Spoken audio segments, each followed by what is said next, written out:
Mi nombre es Laura Ramírez, y hace 8 años, mi exmarido, Ethan, me gritó en nuestra cocina que era inútil, que no tenía valor y que nunca lograría nada sin él. El pasado jueves, vi cómo su rostro palidecía mientras su propio abogado, William Carter, levantó la mirada de mi tarjeta de presentación y dijo: «Señoría, la abogada de la parte contraria es Laura Ramírez, de Carter & Associates, graduada summa cum laude de la Facultad de Derecho de Stanford, especializada en litigios familiares complejos». El silencio en esa sala del Tribunal de San Diego fue ensordecedor. La boca de Ethan se abrió como si hubiera visto un fantasma. Y, honestamente, tal vez lo hizo. El fantasma de la mujer que intentó destruir. Antes de continuar, ¿desde dónde nos lees? Si esta historia te está atrapando, no olvides suscribirte, porque mañana tengo algo aún más especial preparado para ti. Todo comenzó como cualquier otro jueves en el Tribunal de Familia del Condado de San Diego. Entré por las pesadas puertas de madera con mi maletín de cuero, el que compré después de ahorrar durante meses, vestida con un traje gris oscuro que se había convertido en mi armadura. Mis tacones resonaban contra el suelo de mármol con una confianza que había ganado a pulso. Al acercarme a la mesa de la defensa, vi a Ethan susurrando frenéticamente con su abogado, con esa misma sonrisa condescendiente que recordaba de nuestro matrimonio. Seguía igual. El mismo cabello perfectamente peinado, el mismo reloj caro, la misma postura de quien cree que el mundo le pertenece. Pero algo en mí era diferente, y él lo percibió. Ya no era la chica insegura que pedía disculpas por ocupar espacio en su propia casa. En su lugar, estaba una mujer que había aprendido a exigir atención, que hablaba con la autoridad de alguien que había luchado por cada logro. Cuando William Carter, el prestigioso abogado de Ethan, me miró por primera vez, vi cómo hacía las mismas suposiciones que Ethan había hecho durante años. Una abogada más de una ciudad pequeña, probablemente intimidada por su reputación y su lista de clientes. Pero entonces bajó la vista a la tarjeta de presentación que le había entregado, y su expresión cambió de desdén a sorpresa, y luego a algo cercano al respeto. Carter & Associates no era cualquier bufete. Era el despacho que manejaba los casos de derecho familiar más complejos y de alto perfil en el sur de California. Y yo no era solo una abogada en ese bufete. La transformación no ocurrió de la noche a la mañana. Hace 8 años, yo era una persona completamente distinta, viviendo una vida completamente distinta. Entonces me llamaba Laura Bennett. Estaba casada con Ethan desde hacía 4 años y vivía en una casa suburbana en la calle Oakwood, en Irvine, California.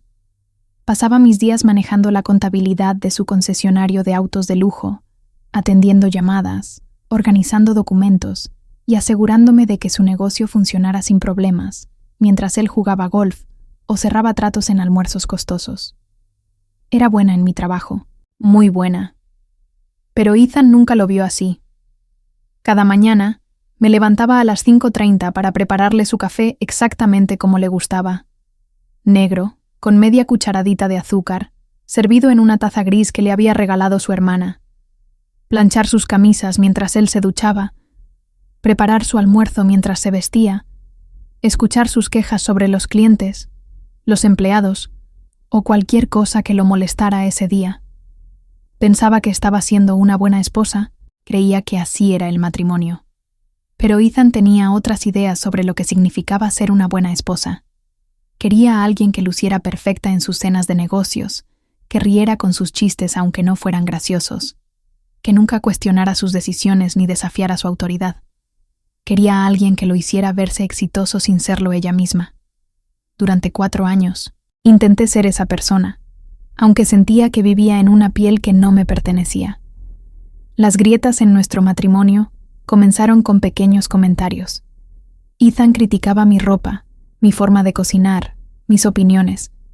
Me corregía frente a sus amigos, ponía los ojos en blanco cuando hablaba, o simplemente me ignoraba. Cuando sugerí tomar un curso en la universidad, se rió y dijo que ya estaba demasiado vieja para estudiar. Cuando mencioné que quería hacer algo más significativo con mi vida, me recordaba lo afortunada que era de tenerlo. que muchas mujeres darían cualquier cosa por la vida que él me ofrecía. Pero el punto de quiebre llegó un lluvioso martes de abril. Estaba en el concesionario, como siempre, cuando un cliente llegó furioso por un problema con un contrato. Ethan estaba fuera, jugando golf, así que manejé la situación yo sola. Revisé los documentos, encontré el error y negocié una solución que dejó al cliente satisfecho. Me sentí orgullosa por primera vez en meses. Cuando Ethan volvió y supo lo que había pasado, se puso furioso.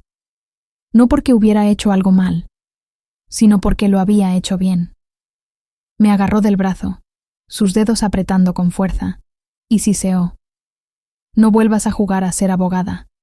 No eres lo bastante inteligente para eso, y nunca lo serás». Esa noche, durante la cena, me dijo todas las formas en que probablemente había arruinado el trato, todo el dinero que le había costado, todas las razones por las que debía limitarme a contestar teléfonos y archivar papeles. Me quedé despierta hasta tarde, mirando el techo, las palabras de Ethan resonando en mi cabeza. Pero en lugar de sentirme derrotada, sentí algo que no había sentido en años: furia. Una furia ardiente por ser tratada como si no valiera nada, como si mi inteligencia y mis instintos no significaran nada. Pensé en ese contrato, en lo fácil que me resultó entender el lenguaje legal, en lo natural que se sintió negociar y resolver problemas. Tal vez Ethan estaba equivocado. Tal vez sí era lo bastante inteligente. A la mañana siguiente, hice algo que nunca había hecho antes. Entré al sitio web del Irvine Valley College y busqué su programa de prederecho. Leí sobre los requisitos de los cursos, las fechas límite de inscripción y las oportunidades de transferencia. Me imaginé en un aula, aprendiendo, creciendo, convirtiéndome en más que solo la esposa de Ethan. Por primera vez en años, sentí emoción por mi futuro. Cuando se lo mencioné a Ethan esa noche, ni siquiera levantó la vista de su teléfono. «Laura, ya hemos hablado de esto. Tienes 29 años. Perdiste tu oportunidad para esas tonterías de la universidad. Además, no podemos pagarlo, y te necesito en el concesionario». Pero ya había revisado las finanzas. Podíamos pagarlo si reducíamos sus membresías de golf y sus almuerzos caros. Podíamos pagarlo si él me viera como una socia digna de inversión. La pelea que siguió fue diferente a cualquier otra que hubiéramos tenido. Ethan gritó que era egoísta, que estaba abandonando mis responsabilidades, que vivía en un mundo de fantasías. Me llamó ingenua, impráctica y, lo peor de todo, inútil. Dijo que nunca terminaría la universidad, que me avergonzaría a mí misma y a él, que debería enfocarme en lo que realmente sabía hacer, que según él no era mucho. Pero algo había cambiado en mí. En lugar de retroceder, me mantuve firme. Le dije que iba a postularme sin importar lo que él pensara. Le dije que estaba cansada de ser tratada como niña, cansada de que mis sueños fueran descartados, cansada de que me dijeran que no era suficiente. Cuanto más hablaba, más se enojaba Ethan, hasta que finalmente salió de la casa, azotando la puerta tan fuerte que las ventanas temblaron.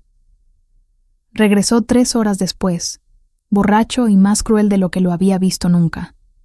Me acorraló en la cocina, su rostro a centímetros del mío, y pronunció las palabras que me perseguirían durante meses, pero que finalmente me liberarían. ¿Quieres saber la verdad, Laura? Eres inútil y sin valor. Siempre serás inútil y sin valor. Y cuando falles en esto de la universidad, porque vas a fallar, volverás arrastrándote a mí, porque no tienes a dónde ir. Nadie más te querría. Esas palabras me golpearon como un puñetazo. Sentí mis rodillas flaquear. Sentí lágrimas que había contenido durante años derramarse. Pero incluso mientras lloraba, incluso mientras Ethan me miraba satisfecho consigo mismo, supe que algo había cambiado para siempre. No podía ignorar lo que ahora sabía sobre mí misma. No podía olvidar la emoción que sentí al leer sobre los cursos de derecho. No podía volver a ser la mujer que creía que merecía ser tratada como nada. A la mañana siguiente, Ethan actuó como si nada hubiera pasado. Quería su café en la taza gris, su camisa perfectamente planchada, su almuerzo preparado. Pero yo ya no era la misma persona que había hecho esas cosas durante 4 años. Preparé su café, pero también imprimí la solicitud para la universidad. Planché su camisa, pero también investigué becas. Preparé su almuerzo, pero también llamé a mi mejor amiga, Daniela López, que vivía en Los Ángeles, y le pregunté si podía visitarla ese fin de semana. Daniela había sido mi compañera de cuarto en la universidad comunitaria antes de casarme con Ethan. Ella había terminado su licenciatura y ahora trabajaba como trabajadora social en el centro de Los Ángeles. Cuando le conté lo que había pasado, lo que Ethan había dicho, lo que planeaba hacer, se quedó en silencio por un momento. Luego dijo: «Laura, he estado esperando esta llamada durante 4 años. He estado esperando que recordaras quién eras antes». Ese fin de semana en Los Ángeles lo cambió todo. Daniela vivía en un pequeño apartamento en un vecindario diverso, donde la gente caminaba al trabajo, compraba café en carritos callejeros y hablaba de libros, ideas y sueños. Era lo opuesto al asfixiante mundo suburbano que Ethan había creado para nosotros.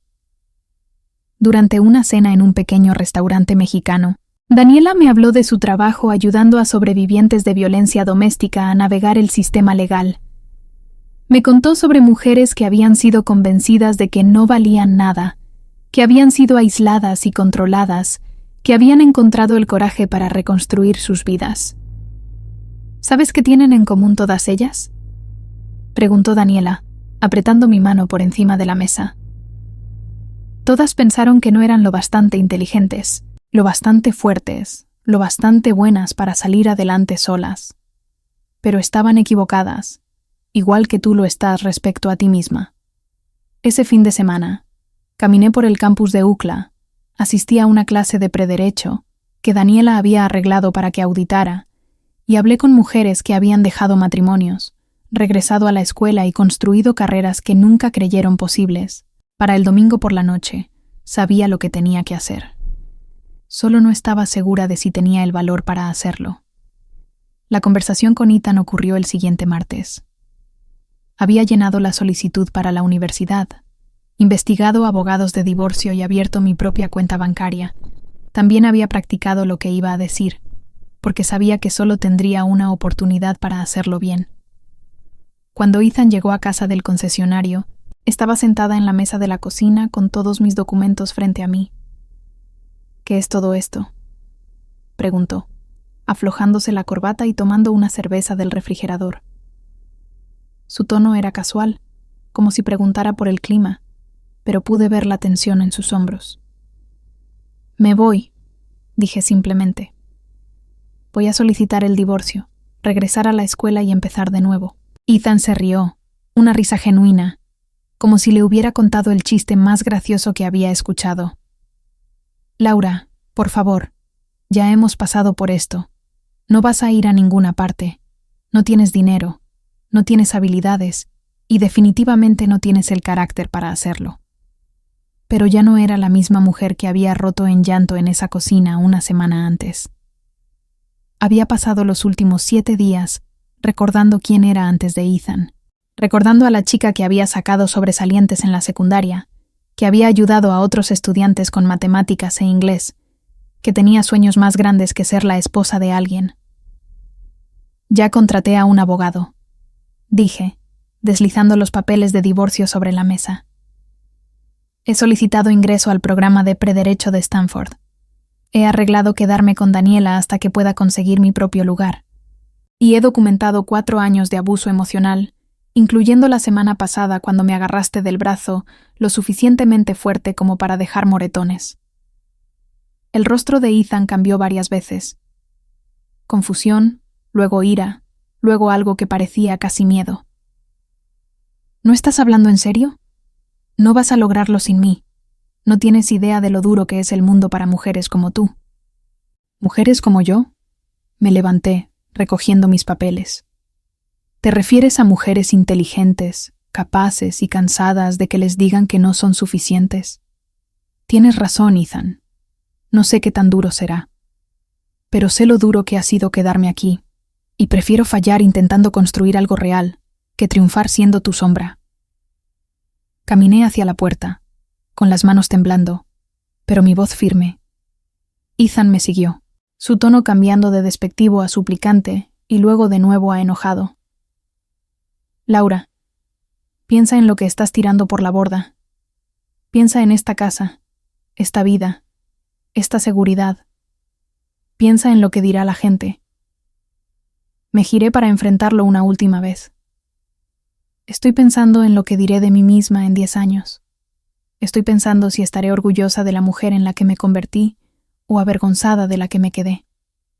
Tomé mi maleta, la que había empacado esa mañana mientras él estaba en el trabajo.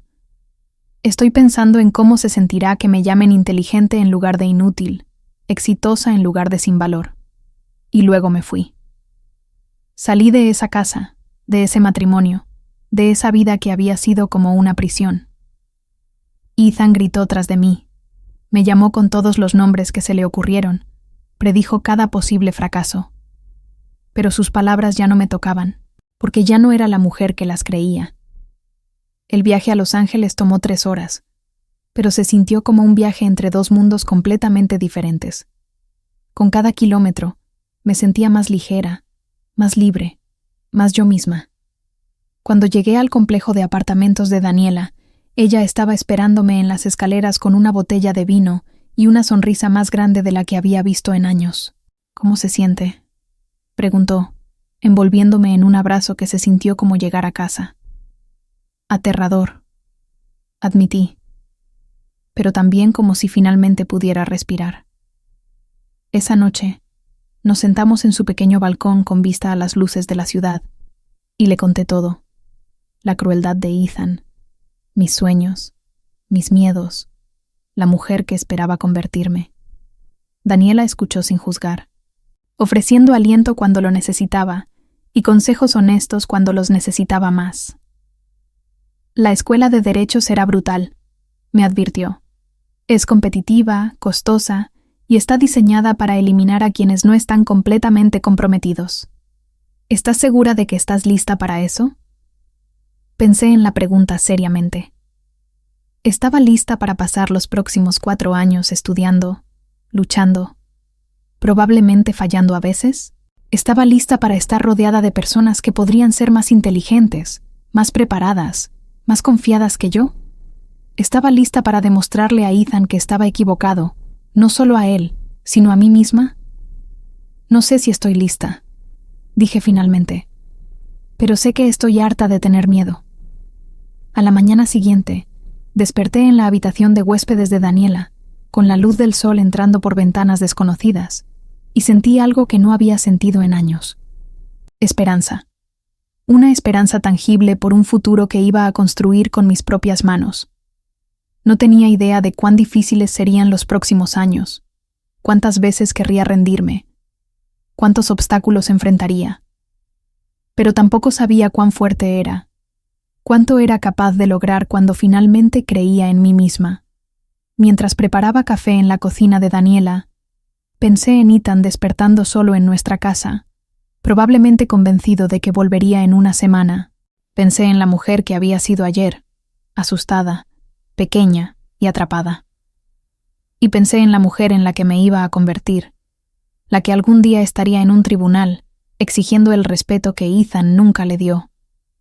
No tenía forma de saber que 8 años después, esa mujer enfrentaría a Ethan en una sala de audiencias, que su propio abogado reconocería mi nombre y credenciales, que finalmente tendría el poder de hacerlo responsable por todo lo que había hecho. Todo lo que sabía era que por fin era libre para descubrir quién podía llegar a ser, cuando nadie me decía que no era suficiente. El viaje estaba a punto de comenzar, y por primera vez en años, no podía esperar a ver a dónde me llevaría. Estar en esa sala de audiencias, viendo cómo el mundo de Ethan se tambaleaba bajo sus pies, me hizo darme cuenta de lo lejos que había llegado de la mujer que él conoció. La Laura Bennett que le servía café todas las mañanas había desaparecido por completo. En su lugar estaba Laura Ramírez, la abogada especializada en casos como el que destruyó mi primer matrimonio. La ironía no pasó desapercibida. Ethan había contratado a uno de los abogados de derecho familiar más caros de California, solo para encontrarse enfrentando a alguien que había aprendido de los mejores en el negocio. William Carter carraspeó y ajustó sus gafas, un hábito nervioso que había observado durante las 3 declaraciones previas que habíamos realizado. Era un hombre acostumbrado a intimidar a los abogados contrarios con su reputación y los bolsillos profundos de sus clientes. Carter & Associates tenía una forma particular de manejar los divorcios para hombres ricos como Ethan. Retrasaban los procedimientos, enterraban a la otra parte en paperwork y hacían el proceso tan caro y agotador que la mayoría de las mujeres simplemente se rendían y aceptaban cualquier acuerdo que se les ofreciera. Pero Ethan había cometido un error crítico en su estrategia. Supuso que yo seguía siendo la misma persona con la que se había casado, la mujer que evitaba los enfrentamientos, que se disculpaba por ocupar espacio, que creía en su versión de la realidad por encima de sus propios instintos. Había contratado a Carter para intimidarme y abrumarme, sin darse cuenta de que había pasado los últimos 8 años aprendiendo exactamente cómo operaban hombres como él, y más importante aún, cómo vencerlos en su propio juego. La transformación no fue repentina ni dramática. Fue una reconstrucción lenta y metódica de todo lo que Ethan había intentado destruir. Cuando llegué a Stanford para la orientación, me sentía como una impostora con ropa prestada. Los otros estudiantes de prederecho parecían tan seguros, tan preparados, tan convencidos de su lugar en el mundo. La mayoría venía directamente de programas de pregrado en universidades prestigiosas, hablando casualmente de sus padres jueces, sus madres que dirigían organizaciones sin fines de lucro, o sus veranos como internos en grandes bufetes. Yo tenía 29 años. Estaba recién divorciada. Vivía de los ahorros que había logrado esconder de Ethan durante los últimos meses de nuestro matrimonio. Mientras mis compañeros hablaban de sus grupos de estudio y eventos de networking, yo calculaba si podía permitirme comprar libros de texto y comida ese mes. Mientras ellos se quejaban de las expectativas de sus padres, yo trabajaba 25 horas a la semana en un café local, sirviendo café a estudiantes 5 años menores que yo y que parecían infinitamente más sofisticados. El trabajo académico no era el problema. A pesar de las constantes afirmaciones de Ethan de que no era lo bastante inteligente para la educación superior, descubrí que tenía una aptitud natural para el razonamiento legal. El derecho constitucional me parecía lógico. El análisis de contratos se sentía como resolver rompecabezas que había estado preparando toda mi vida. Los procedimientos civiles, que hacían sudar de estrés a algunos de mis compañeros, me parecían claros y lógicos. Lo que me desafiaba era todo lo demás. Las reglas no escritas sobre cómo vestirme, cómo hablar, cómo hacer contactos, la suposición de que todos tenían recursos financieros ilimitados y conexiones familiares, la forma en que los profesores llamaban a los estudiantes sin previo aviso, esperando que no solo hubieran leído los casos asignados, sino que también hubieran investigado el contexto y las implicaciones. Los grupos de estudio se formaban naturalmente alrededor de experiencias compartidas que yo nunca había tenido. Mis calificaciones del primer semestre fueron sólidas, pero no espectaculares. Principalmente B con algunas A. Eso debería haber sido una victoria, pero en cambio me hizo cuestionar si realmente pertenecía allí. Mi profesora de Derecho Penal, la doctora Elizabeth Morgan, notó que estaba luchando y me pidió que me quedara después de clase una tarde de octubre. «Señorita Ramírez», dijo, organizando sus papeles con la precisión de alguien que había estado enseñando durante 30 años. «Tus aportaciones a nuestras discusiones son reflexivas y tu trabajo escrito muestra una comprensión genuina de conceptos complejos, pero pareces dudar en involucrarte completamente. ¿Puedo preguntarte por qué?» Nunca me habían hecho esa pregunta un profesor o alguien en una posición de autoridad. Ethan siempre me decía lo que estaba pensando, lo que sentía, de lo que era capaz. La idea de que alguien quisiera entender mi perspectiva en lugar de simplemente anularla era liberadora y aterradora a la vez. «Supongo que no estoy segura de merecer estar aquí», admití, arrepintiéndome inmediatamente de mi vulnerabilidad. «Todos los demás parecen mucho más preparados, más naturalmente adecuados para esto». La doctora Morgan me estudió por un momento, su expresión pensativa más que crítica. ¿Puedo compartir algo contigo? Fui la primera persona en mi familia en asistir a la universidad, mucho menos a la escuela de Derecho. Pasé mi primer año convencida de que alguien descubriría que no pertenecía y me enviaría a casa. Me tomó demasiado tiempo darme cuenta de que los antecedentes diferentes traen fortalezas diferentes, no solo desafíos diferentes. Sacó un libro de su estantería y me lo entregó. Esto trata sobre mujeres que cambiaron la profesión legal, a menudo comenzando desde circunstancias mucho más difíciles que las tuyas. Me gustaría que lo leyeras, no para la clase, sino para ti misma. Y me gustaría que consideraras que tal vez la razón por la que estás aquí no es a pesar de tu pasado, sino por él. Esa noche, en mi pequeño apartamento, leí sobre mujeres que habían luchado por entrar a tribunales cuando era ilegal que practicaran derecho, que habían desafiado sistemas diseñados para excluirlas, que habían usado su condición de forasteras como una fuente de fortaleza en lugar de vergüenza. Por primera vez desde que comencé la escuela de Derecho, empecé a pensar que tal vez mi camino poco convencional no era una desventaja. Tal vez era exactamente lo que me haría efectiva. El cambio no ocurrió de la noche a la mañana, pero ocurrió. Empecé a hablar más en clase, ofreciendo perspectivas que venían de mi experiencia en el mundo real, en lugar de conocimientos teóricos. Cuando estudiamos derecho de contratos, podía discutir las implicaciones prácticas porque había negociado acuerdos comerciales en el concesionario de Ethan. Cuando analizamos casos de derecho familiar, entendía las dinámicas emocionales y financieras de maneras que los libros de texto no podían transmitir. Mis calificaciones mejoraron dramáticamente. Para el final de mi primer año, estaba obteniendo principalmente A, y había sido invitada a unirme a la revista de Derecho. Más importante aún, había encontrado mi voz y mi confianza. La pasión por la justicia no apareció de repente durante la escuela de Derecho. Mirando hacia atrás, podía rastrearla hasta momentos de mi infancia y juventud, cuando instintivamente defendía a quienes no podían defenderse solos.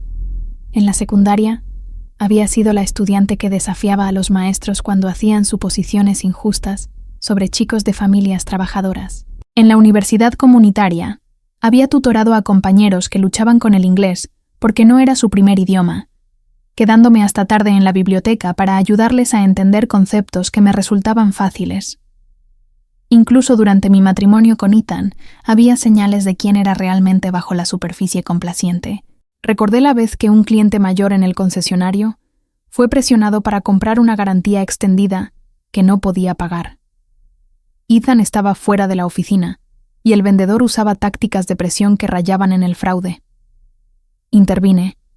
Expliqué los términos del contrato con honestidad y ayudé al hombre a entender que estaba siendo manipulado. Cuando Ethan se enteró, estaba furioso. No porque hubiera perdido dinero, lo cual no fue así, sino porque había actuado de manera independiente, tomando decisiones sin su aprobación. No es tu trabajo salvar a todos, me dijo. Tu trabajo es apoyar este negocio y confiar en que yo lo dirija. Pero ayudar a la gente a salvarse a sí misma me resultaba más natural que cualquier otra cosa que hubiera hecho. Durante mi segundo año de escuela de Derecho, me ofrecí como voluntaria en una clínica de asistencia legal que ofrecía asesoramiento gratuito a clientes de bajos ingresos. La mayoría de los casos eran sencillos: disputas con arrendadores, problemas de protección al consumidor, contratos simples. Pero ocasionalmente veíamos mujeres cuyas situaciones me recordaban poderosamente mi propio pasado. Estaba Lisa, cuyo esposo la convenció de firmar un poder notarial y luego lo usó para vaciar sus cuentas conjuntas. Estaba Teresa, a quien su esposo le había dicho que no tenía derechos porque no era ciudadana, aunque había estado casada con un estadounidense durante 15 años. Estaba Patricia, cuyo exmarido usaba el sistema judicial para acosarla, presentando mociones frívolas que la obligaban a contratar abogados que no podía pagar. Cada una de estas mujeres había sido convencida de que era impotente, que el sistema no las ayudaría, que debían estar agradecidas por cualquier migaja que se les ofreciera. Lo que me emocionaba era descubrir cuánto cambiaban sus perspectivas cuando alguien las tomaba en serio, les explicaba sus opciones claramente y les ayudaba a entender sus derechos. Lisa aprendió que podía impugnar el poder notarial, porque había sido obtenido mediante fraude. Teresa descubrió que su estatus migratorio le otorgaba muchas más protecciones de las que su esposo afirmaba. Patricia encontró leyes específicas diseñadas para prevenir el tipo de acoso que estaba enfrentando. Pasé incontables horas investigando sus casos, no porque fuera requerido para mis cursos, sino porque no podía dejar de pensar en la mirada de alivio en sus ojos cuando se daban cuenta de que no eran tan impotentes como les habían hecho creer. Mi profesora de Derecho Familiar, la doctora Susan Vargas, notó mi dedicación a la clínica y me llamó a su oficina durante el semestre de primavera de mi segundo año. Su oficina estaba llena de libros sobre derechos de las mujeres, libertades civiles y defensa legal, y las paredes mostraban fotos de ella con varios jueces de la Corte Suprema y líderes de derechos civiles. «He estado observando tu trabajo en la clínica», dijo, señalándome una silla cómoda frente a su escritorio. «Tus supervisores dicen que eres excepcional conectando con clientes que han sufrido abuso doméstico o control financiero. Esa no es una habilidad que se pueda enseñar». Sentí una oleada de orgullo seguida inmediatamente por la voz familiar de la duda que sonaba sospechosamente como Ethan. «Solo trato de escucharlas», dije. «La mayoría ha sido convencida de que sus preocupaciones no son válidas durante tanto tiempo que les cuesta articular lo que necesitan». La doctora Vargas se inclinó hacia adelante, su expresión seria. «¿Puedo preguntarte algo personal? ¿Has considerado especializarte en derecho familiar?» La pregunta no debería haberme sorprendido, pero lo hizo. Había estado pensando en derecho corporativo, o tal vez en litigios de derechos civiles, áreas que parecían más prestigiosas, más propensas a impresionar a quienes aún dudaban si pertenecía a la profesión legal. El derecho familiar a menudo se descartaba como menos riguroso intelectualmente, más emocional que analítico. «No estoy segura», admití. «He oído que el derecho familiar no se toma tan en serio como otras especializaciones». La doctora Vargas sonrió, pero no era una expresión feliz. «Ese es exactamente el tipo de pensamiento que impide que las mujeres persigan las áreas donde podrían marcar la mayor diferencia. El derecho familiar afecta la vida diaria de más personas que cualquier otra área de práctica legal. Determina si los niños están seguros, si las víctimas de abuso pueden escapar de sus situaciones, si los recursos financieros se distribuyen justamente después del fin de una relación». Sacó un archivo de su cajón y lo abrió. «Quiero mostrarte algo. Estas son estadísticas sobre mujeres que se representan a sí mismas en los tribunales de familia porque no pueden pagar un abogado. El 90% de ellas pierden las batallas por la custodia, incluso cuando hay evidencia documentada de abuso. El 85% aceptan acuerdos financieros que las dejan en la pobreza, incluso cuando tienen derecho a mucho más. Los números eran impactantes. Pero lo que más me impresionó fue la pasión de la doctora Vargas al hablar de ellos. No estaba solo recitando estadísticas, estaba describiendo un fallo sistemático que destruía vidas todos los días.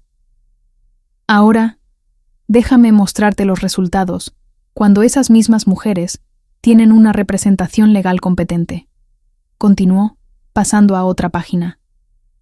«Cuando los abogados que entienden tanto la ley como las dinámicas de las relaciones abusivas representan a estas clientas, las tasas de éxito aumentan dramáticamente. Los buenos abogados de derecho familiar no solo ganan casos, literalmente salvan vidas». Pensé en Lisa, Teresa y Patricia, en cómo sus futuros habían cambiado cuando alguien con conocimientos legales tomó sus problemas en serio. «Los abogados que hacen bien este trabajo», continuó la doctora Vargas, «a menudo son mujeres que entienden lo que se siente al ser llamadas no lo bastante inteligentes, no lo bastante fuertes, no lo bastante dignas para pelear por sí mismas. Aportan rigor intelectual y empatía genuina a casos que requieren ambos». Estaba describiéndome, me di cuenta. No a la mujer que Ethan había intentado convencerme que era, sino a la mujer que siempre había sido bajo su manipulación. La mujer que no podía pasar por alto una injusticia sin detenerse a ayudar. La mujer que sentía una ira genuina cuando las personas con poder lo usaban para lastimar a quienes no lo tenían. El ambiente de la escuela de Derecho debería haber sido de apoyo, un lugar donde se valorara la inteligencia y se recompensara el trabajo duro.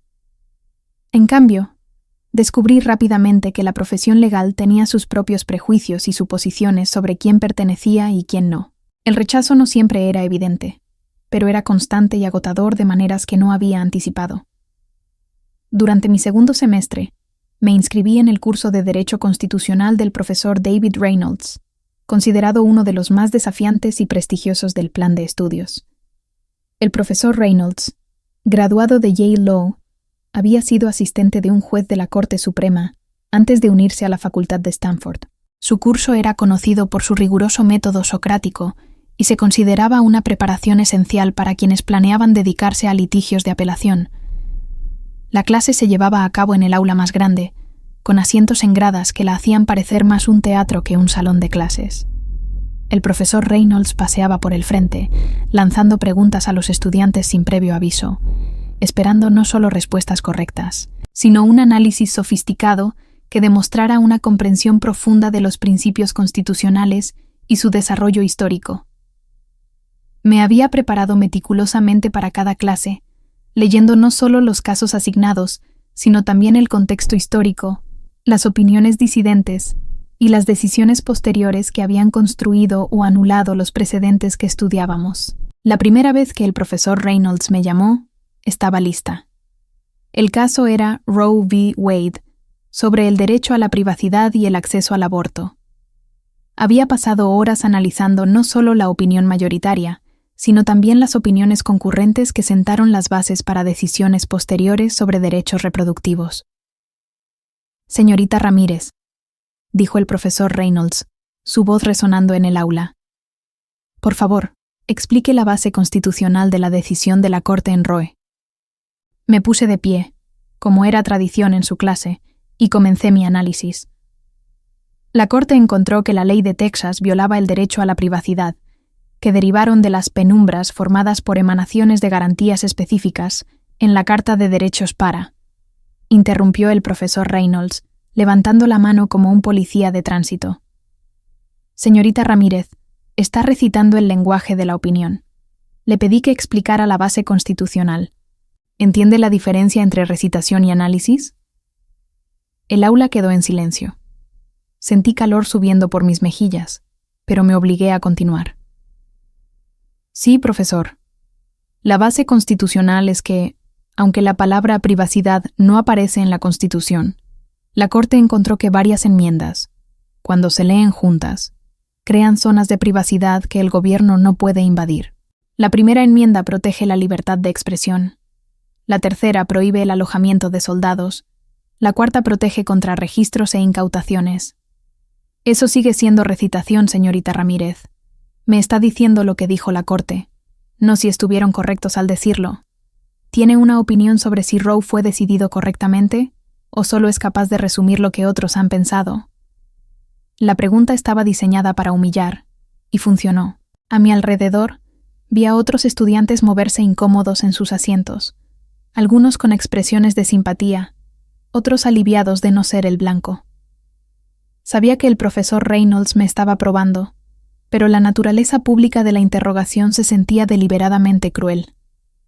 Creo que Roe fue decidido correctamente, dije, mi voz más firme de lo que sentía, porque la alternativa sería permitir que el gobierno regule los aspectos más íntimos de la vida personal. Los derechos enumerados específicamente en la Constitución sugieren un principio más amplio de autonomía personal que sería insignificante si no se extendiera a las decisiones reproductivas. El profesor Reynolds me estudió por un momento, su expresión inescrutable. ¿Y qué le diría a los críticos que argumentan que la Corte estaba creando leyes en lugar de interpretarlas? ¿Que encontraron derechos que no existen en el texto constitucional? Esa era el corazón de la interpretación constitucional. La tensión entre el literalismo textual y los principios más amplios de libertad. Había pensado mucho en esto, no solo en términos abstractos, sino en relación con mi propia experiencia de ver mi autonomía sistemáticamente socavada. Diría que es una falsa elección, profesor. La Constitución establece un marco para proteger la libertad individual contra la extralimitación del gobierno. Si interpretamos ese marco tan estrictamente que no puede abordar nuevas formas de intrusión gubernamental, entonces hemos fallado en honrar la visión más amplia de los fundadores sobre los derechos protegidos. Interesante, dijo el profesor Reynolds, aunque su tono sugería que no lo era en absoluto. ¿Y basa esta interpretación en su extenso estudio de la historia constitucional y la filosofía judicial? La pregunta estaba cargada de implicaciones. Estaba sugiriendo que mi opinión no estaba fundamentada en una erudición seria, que estaba hablando desde la emoción más que desde el rigor intelectual. Era exactamente el tipo de desprecio que había experimentado con Ethan, envuelto en un lenguaje académico, pero con el mismo mensaje esencial. No eres lo bastante inteligente para tener opiniones que valga la pena tomar en serio. La baso en mi lectura del texto constitucional, el contexto histórico de su adopción y 2 siglos de interpretación judicial, respondí. También la baso en mi entendimiento de que los principios constitucionales deben ser capaces de abordar los desafíos contemporáneos o se convierten en abstracciones sin sentido. El profesor Reynolds asintió bruscamente y pasó a otro estudiante, pero el daño estaba hecho. Había establecido que mis contribuciones a la discusión en clase serían escrutadas con más dureza que las de otros, que mi preparación y mis ideas serían tratadas con escepticismo, en lugar de curiosidad intelectual. El patrón continuó durante todo el semestre.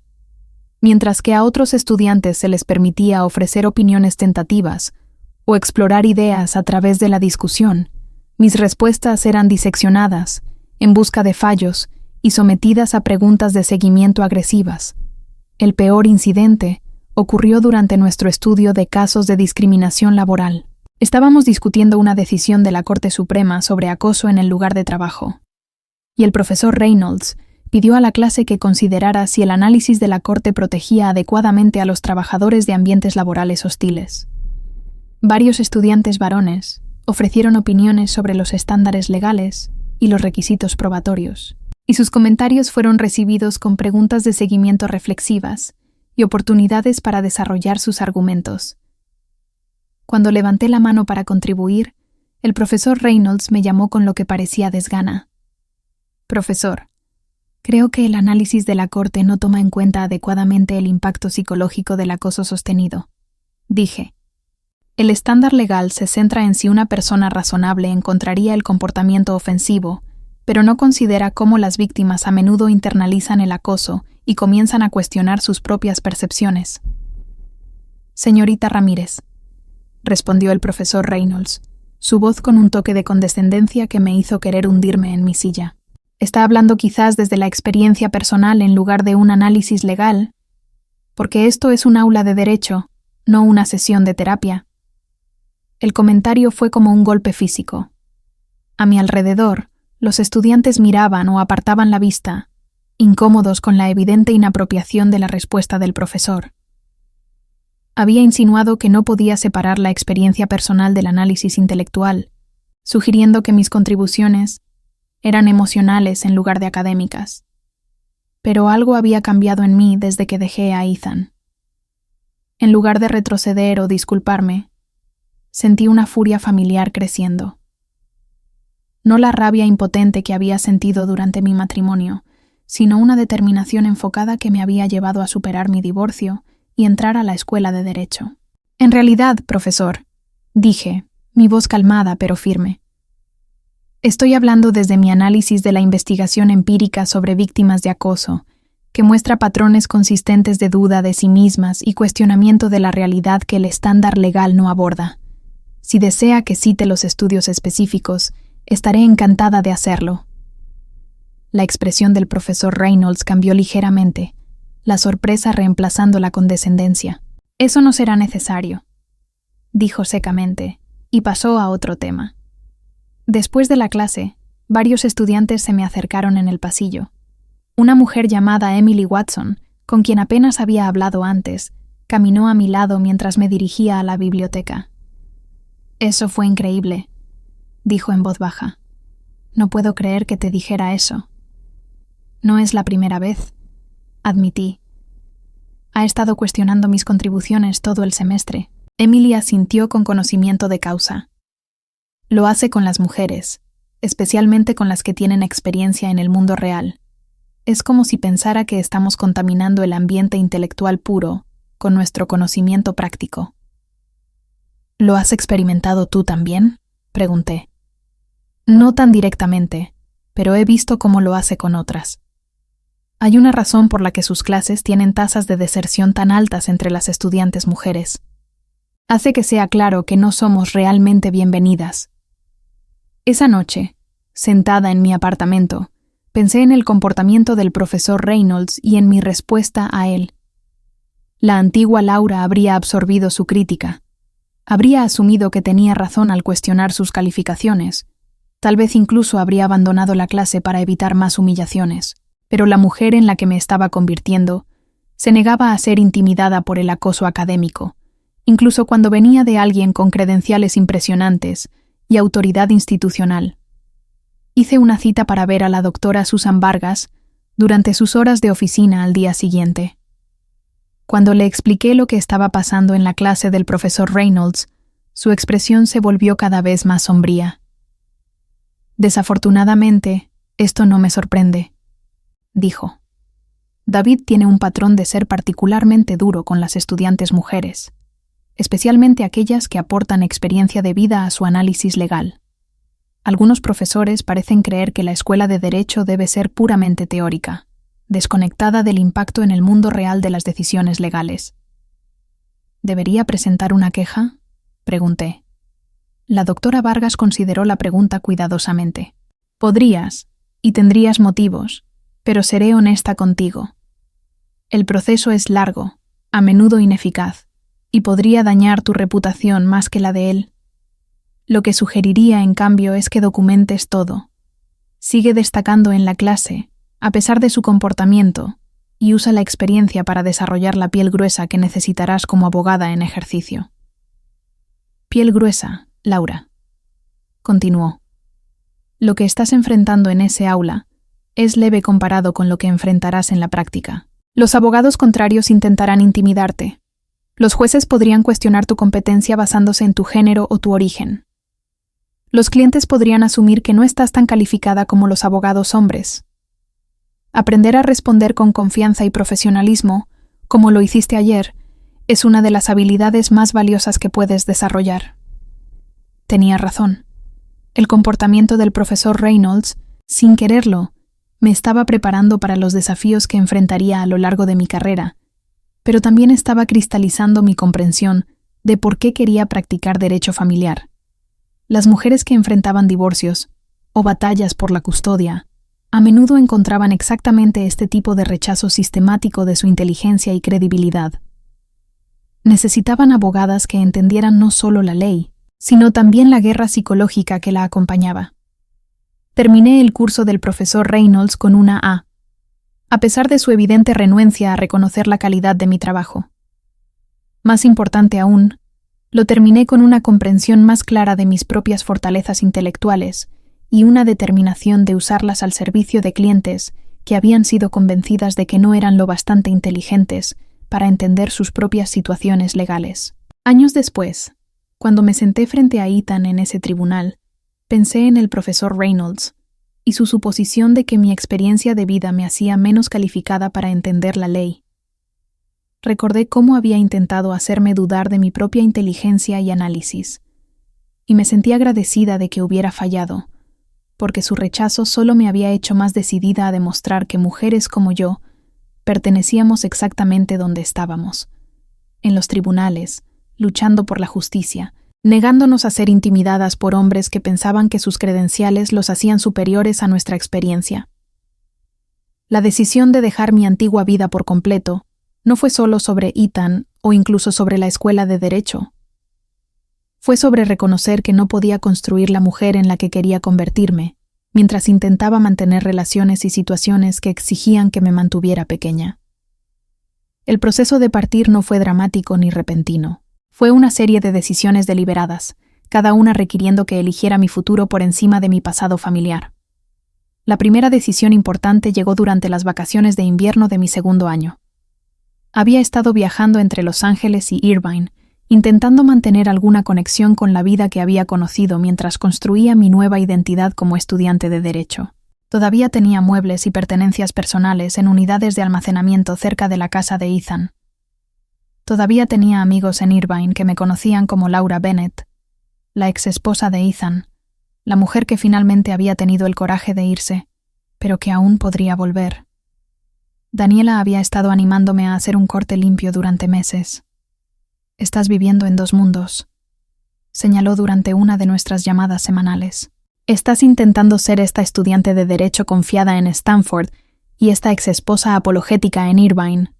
No puedes convertirte plenamente en quien estás destinada a ser si sigues aferrándote a quien solías ser». El llamado de atención llegó cuando me encontré con la madre de Ethan, Margaret, en un supermercado en Irvine.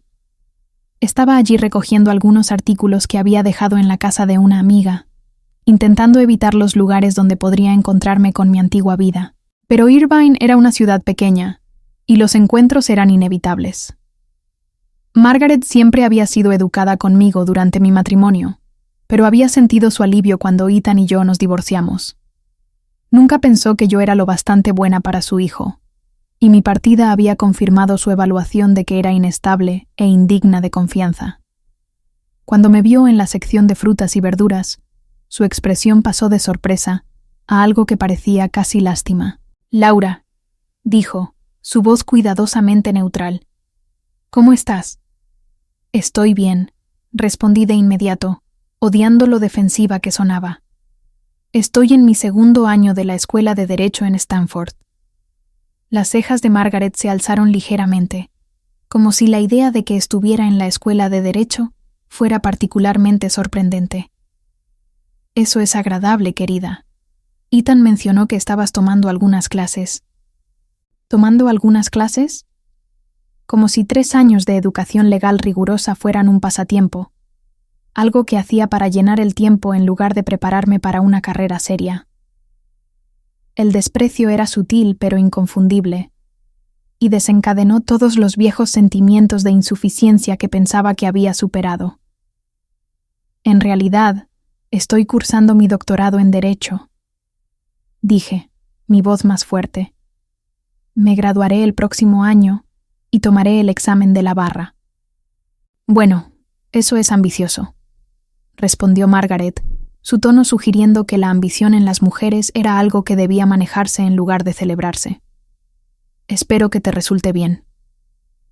Mientras se alejaba, empujando su carrito hacia la caja, me quedé entre las naranjas y manzanas, sintiendo como si hubiera sido transportada al pasado. La confianza que había construido en Stanford, el respeto intelectual que había ganado de profesores y compañeros, la creciente certeza sobre mi trayectoria profesional, todo eso se sentía de repente frágil frente al escepticismo cortés de Margaret. Esa noche, llamé a Daniela a su práctica en Los Ángeles. Necesitaba escuchar la voz de alguien que conociera a la mujer en la que me estaba convirtiendo, no a la que solía ser. «Laura», dijo, su voz cálida con genuino placer. «Estaba pensando en ti. ¿Cómo va el semestre?» «Va bien académicamente», dije. «Pero creo que estoy luchando con algo más. Sigo intentando mantener conexiones con mi antigua vida, y cada vez que lo hago, siento que estoy retrocediendo en lugar de avanzando». Daniela se quedó en silencio por un momento, y pude escuchar el susurro de papeles de fondo. Probablemente estaba trabajando hasta tarde, como solía hacer cuando preparaba casos complejos.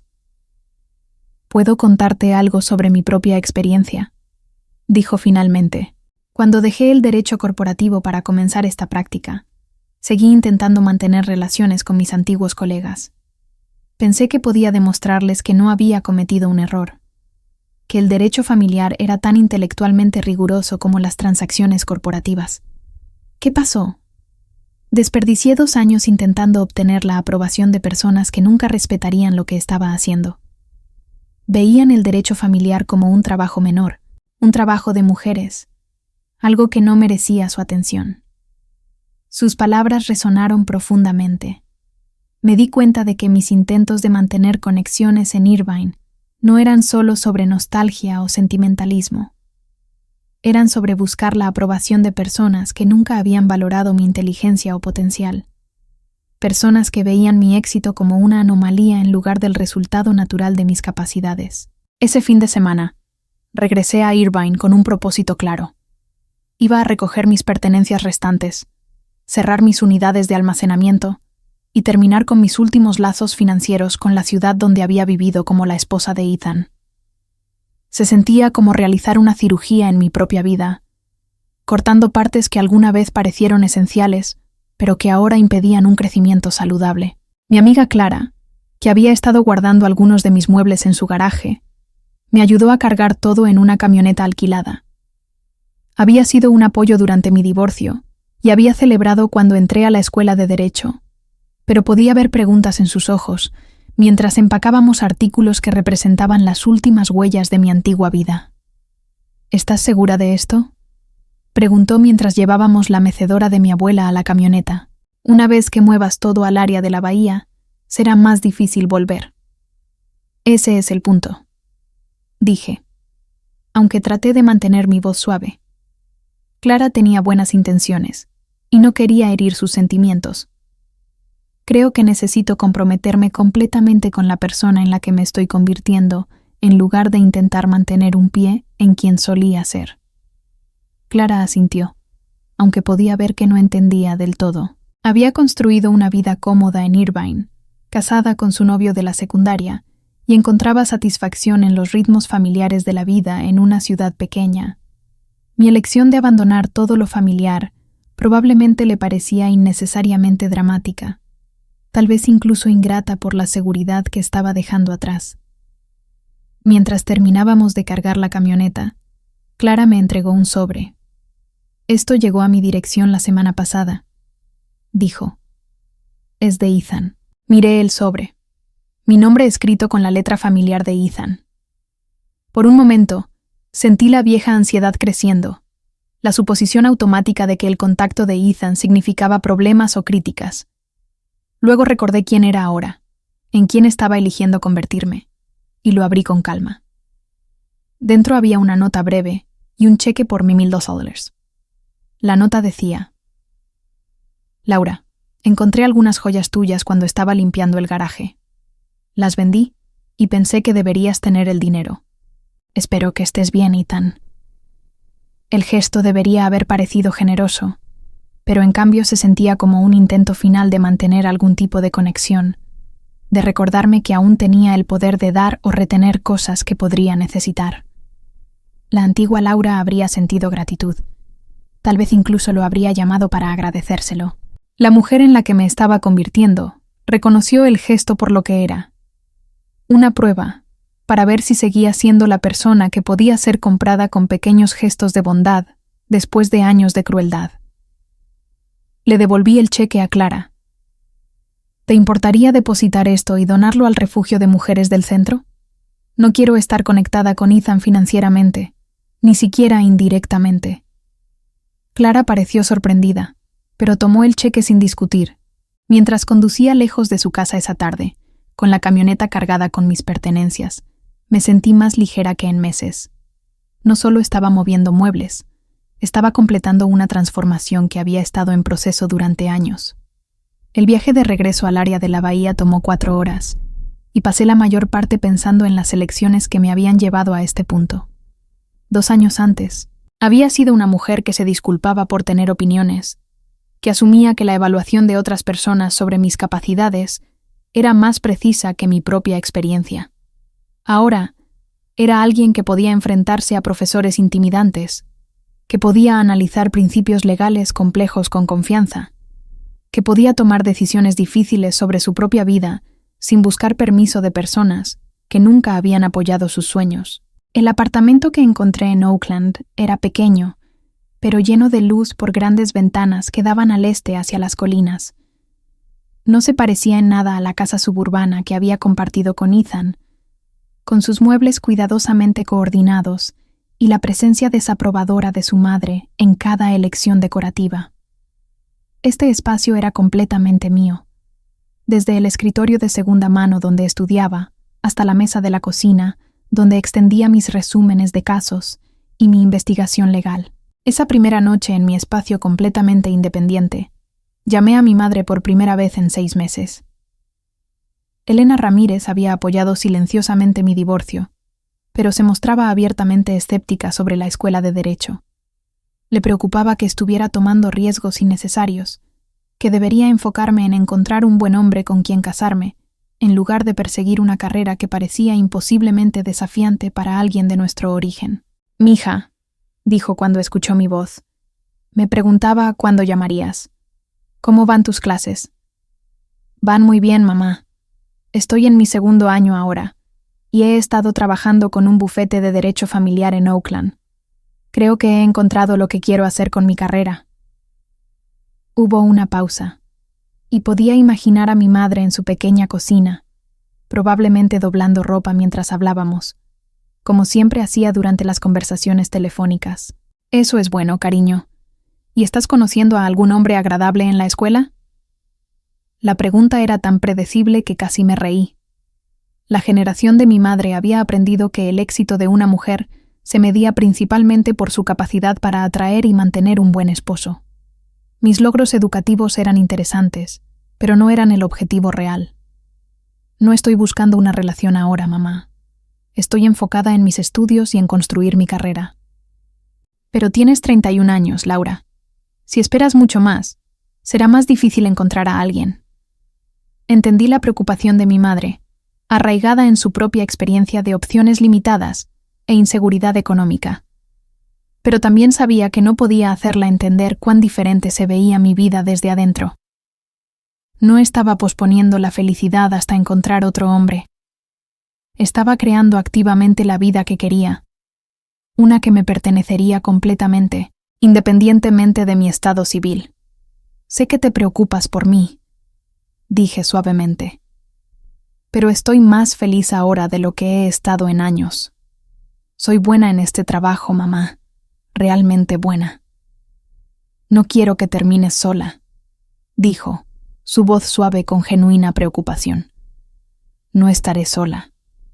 Tendré un trabajo que importa, amigos que me respetan y una vida que construí yo misma. Eso no suena solitario para mí».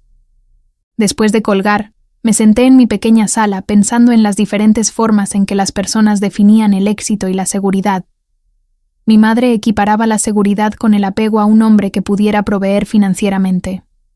Ethan había equiparado mi valor con mi disposición a servir sus necesidades y afirmar su ego. Incluso algunos de mis compañeros de la escuela de Derecho parecían ver su educación principalmente como un camino hacia trabajos prestigiosos que impresionarían a otros en lugar de un trabajo que se alineara con sus valores. Pero yo estaba descubriendo que la verdadera seguridad venía de saber que podía cuidar de mí misma, que mi inteligencia y capacidades eran genuinas en lugar de depender de la aprobación de otros. La mujer que había dejado a Ethan con una maleta y una cuenta bancaria con $1,500 ahora era alguien que podía analizar problemas legales complejos, que era respetada por profesores y supervisores, que estaba construyendo experiencia en un área del derecho que podía ayudar genuinamente a las personas. El 3er año de la escuela de Derecho trajo desafíos que no había anticipado, no solo en lo académico, sino en confrontar las duras realidades de la profesión legal que estaba preparándome para entrar. La noción romántica de luchar por la justicia dio paso a la cruda comprensión de que el sistema que estaba aprendiendo a navegar a menudo estaba amañado contra las personas que más quería ayudar. Mi trabajo clínico con el bufete de Daniela se había expandido desde proyectos de investigación simples hasta el contacto directo con los clientes. Estaba descubriendo que cada caso de derecho familiar era un estudio de devastación humana.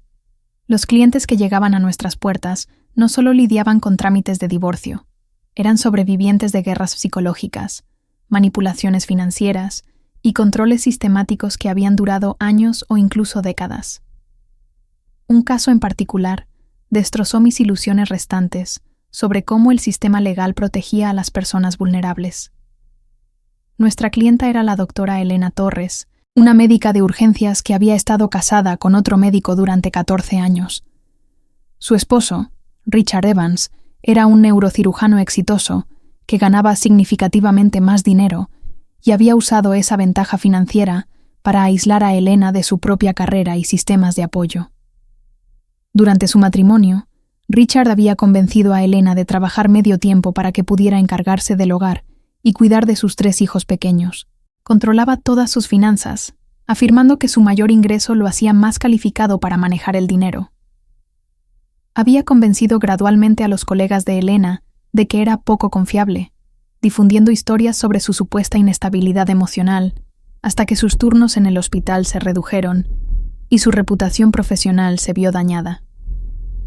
Cuando Elena finalmente decidió divorciarse de Richard, descubrió el alcance de su manipulación.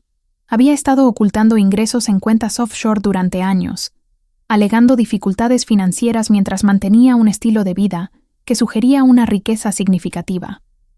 Había usado sus tarjetas de crédito conjuntas para comprar artículos caros que luego transfería a la casa de sus padres, robando efectivamente activos matrimoniales mientras hacía parecer que tenían poco dinero. Lo más devastador fue que Richard había comenzado una campaña para pintar a Elena como una madre no apta. Documentó cada instancia en que trabajó hasta tarde en el hospital, caracterizando su carrera médica como abandono de sus hijos. Grabó en secreto conversaciones donde Elena, agotada por trabajar turnos dobles y manejar todas las responsabilidades del hogar, expresaba frustración con su situación. Presentó estas grabaciones como evidencia de inestabilidad mental. Daniela me asignó a ayudar a preparar el caso de Elena, y pasé semanas documentando el abuso financiero y recopilando evidencia de las tácticas de manipulación de Richard. El trabajo era emocionalmente agotador porque reconocía muchas de las estrategias de Richard de mi propio matrimonio. El gaslighting, el control financiero, el socavamiento sistemático de la confianza. Era el manual de Ethan, ejecutado por alguien con más dinero y credenciales profesionales. Lo que hizo el caso aún más difícil fue ver cómo el sistema legal respondía a la situación de Elena. Richard había contratado a Peterson & Associates, uno de los bufetes de derecho familiar más caros del área de la Bahía, conocido por sus tácticas agresivas en divorcios de alto patrimonio. Su estrategia era simple: retrasar todo, hacer el proceso tan costoso que Elena no pudiera permitirse continuar, y desgastar gradualmente su resistencia hasta que aceptara un acuerdo desfavorable. Los abogados de Richard presentaban moción tras moción, cada una requiriendo horas de investigación y tiempo de preparación que le costaban a Elena dinero que cada vez tenía menos. Exigían descubrimientos extensos, obligando a Elena a producir años de registros financieros, archivos médicos y comunicaciones personales. Programaban deposiciones en horarios inconvenientes, forzándola a faltar al trabajo y perder ingresos. Cuestionaban a cada testigo experto que Daniela quería usar, creando batallas legales adicionales que agotaban tiempo y recursos. Lo más frustrante era cómo usaban la carrera médica de Elena en su contra. Argumentaban que su horario de trabajo exigente la hacía una cuidadora principal inadecuada, ignorando convenientemente el hecho de que Richard la había animado a trabajar turnos extras cuando necesitaba dinero para sus inversiones ocultas. Retrataban su dedicación a salvar vidas como egoísmo, su experiencia profesional como evidencia de que le importaba más su carrera que sus hijos. Pasé incontables horas en la biblioteca de Derecho investigando estrategias para contrarrestar estas tácticas. Aprendí sobre técnicas de descubrimiento financiero, requisitos de testigos expertos y los estándares legales específicos que aplicaban a las determinaciones de custodia. Pero también aprendí sobre las realidades prácticas que ningún libro de texto me había preparado. Cómo el litigio costoso podía llevar a la bancarrota, incluso a familias de clase media. Cómo las batallas por la custodia podían durar años mientras los niños sufrían. Cómo la complejidad del sistema legal a menudo favorecía a quien podía pagar una mejor representación. El punto de quiebre llegó durante la deposición de Elena. El abogado principal de Richard, Thomas Peterson, era un hombre de unos 60 años con cabello plateado y la confianza pulida que venía de décadas intimidando a las partes contrarias. Cuestionó a Elena durante 9 horas, diseccionando cada decisión que había tomado durante su matrimonio, cada momento de fatiga o frustración que había expresado. Doctora Torres, dijo en su suave voz de barítono, ha testificado que trabajó semanas de 70 horas durante gran parte de su matrimonio. ¿Cómo logró exactamente ser una madre involucrada mientras mantenía un horario tan exigente? Elena, agotada después de horas de interrogatorio, intentó explicar que había trabajado largas horas, porque Richard había insistido en que necesitaban el dinero, que había organizado su horario para estar en casa con los niños siempre que fuera posible, que había sacrificado oportunidades de avance en su carrera para priorizar el tiempo familiar. Entiendo, respondió Peterson, su tono sugiriendo que no entendía nada de eso. Entonces está diciendo que trabajar 70 horas a la semana era consistente con poner a sus hijos primero. Estoy diciendo que hice todo lo que pude para equilibrar mis responsabilidades como madre y como médica, respondió Elena, su voz comenzando a quebrarse bajo la presión. Todo lo que pudo, incluyendo faltar a la obra escolar de su hija para trabajar un turno extra, incluyendo ser llamada durante la fiesta de cumpleaños de su hijo por una emergencia médica. Daniela objetó repetidamente, pero Peterson había logrado su objetivo. Había tomado la dedicación de Elena a salvar vidas y la había torcido en evidencia de negligencia materna. Había presentado sus logros profesionales como defectos de carácter, sus contribuciones financieras a la familia como abandono de sus hijos. Observé esta actuación sintiéndome enferma de rabia y reconocimiento. Esto era exactamente lo que Ethan había hecho conmigo, aunque sin el marco legal para hacerlo oficial. Había tomado mis fortalezas y las había reformulado como debilidades, mi independencia como egoísmo, mis ambiciones como evidencia de que era fundamentalmente defectuosa. Esa noche, llamé a Daniela desde mi apartamento, necesitando hablar con alguien que entendiera tanto mi historia personal como mis aspiraciones profesionales. No sé si puedo hacer esto, admití. Ver lo que le están haciendo a Elena, ver cómo el sistema puede ser usado para destruir a alguien que ya ha sido victimizado, es abrumador. Daniela se quedó en silencio por un momento. Como trabajadora social, lidiaba con frustraciones similares en su propio campo, viendo cómo los sistemas burocráticos fallaban a las personas que se suponía debían proteger. ¿Puedo preguntarte algo?, dijo finalmente. ¿Qué le pasaría a Elena si tú y yo no la estuviéramos representando? Si estuviera intentando navegar esto sola o con un defensor público sobrecargado de trabajo. Pensé en la pregunta seriamente. Sin una representación competente, Elena habría sido completamente abrumada por la estrategia legal de Richard. Habría aceptado cualquier acuerdo que los abogados de él propusieran, probablemente perdiendo la custodia de sus hijos y la mayoría de sus activos financieros. Podría haber abandonado su carrera médica por completo, convencida de que realmente era una madre no apta que merecía perderlo todo. Estaría destruida, dije. Completamente destruida. Exacto. Entonces, la pregunta no es si el sistema es justo o si las personas malas lo usan para fines malvados. La pregunta es si vas a ser parte de la solución o te vas a alejar porque es demasiado difícil de ver. Las palabras de Daniela me obligaron a confrontar una verdad incómoda sobre mis motivaciones para perseguir el derecho familiar. Parte de mí se había sentido atraída por el campo, porque pensé que proporcionaría oportunidades claras para luchar por la justicia, para ser la heroína en historias donde el bien triunfaba sobre el mal. Había imaginado victorias en los tribunales, donde los cónyuges manipuladores eran expuestos y castigados, donde las víctimas eran reivindicadas y recompensadas por su coraje. La realidad era mucho más compleja y moralmente ambigua. La mayoría de los casos terminaban en acuerdos en lugar de juicios, compromisos que dejaban a todos parcialmente insatisfechos. Los jueces estaban sobrecargados de trabajo y a menudo impacientes con la complejidad emocional de las disputas familiares. El énfasis del sistema legal en la documentación y el procedimiento a veces favorecía a quienes eran buenos en la manipulación sobre aquellos que simplemente intentaban sobrevivir. Pero Daniela tenía razón sobre la alternativa. Sin abogadas que entendieran las dinámicas del abuso y el control financiero, mujeres como Elena estarían completamente indefensas contra hombres que usaban el sistema legal como arma. La elección no era entre un sistema perfecto y uno imperfecto.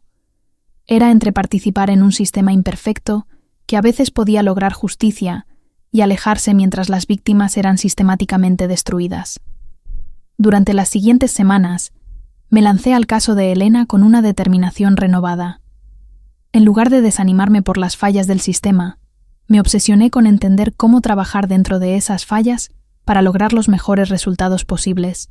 Investigué cada caso precedente que involucrara ocultamiento financiero, cada estrategia exitosa para probar alienación parental, cada técnica para presentar información financiera compleja, de manera que los jueces pudieran entender fácilmente. Daniela notó mi mayor intensidad y me llamó a su oficina una tarde a finales de noviembre. «Estás trabajando días de 18 horas», observó. «Eso no es sostenible y no es necesario». «El caso de Elena va a juicio en 3 meses», respondí. «Todavía hay tanto que preparar». «Siempre hay más que preparar. La pregunta es si estás trabajando de manera eficiente o solo frenéticamente». Daniela se recostó en su silla, estudiándome con la atención directa que la hacía una abogada tan efectiva. «¿Puedo compartir algo sobre mi propia evolución como abogada?» Asentí, agradecida por cualquier sabiduría que pudiera ofrecer. Cuando comencé a practicar derecho familiar, tomaba cada caso de manera personal. El dolor de cada cliente se convertía en mi dolor. Cada táctica del abogado contrario se sentía como un ataque personal. Pensé que ese nivel de inversión emocional me hacía una mejor defensora. ¿Lo hacía? En cierto modo, sí, pero también me hacía menos efectiva. Cuando eres emocionalmente reactiva, tomas decisiones basadas en la ira, en lugar de la estrategia.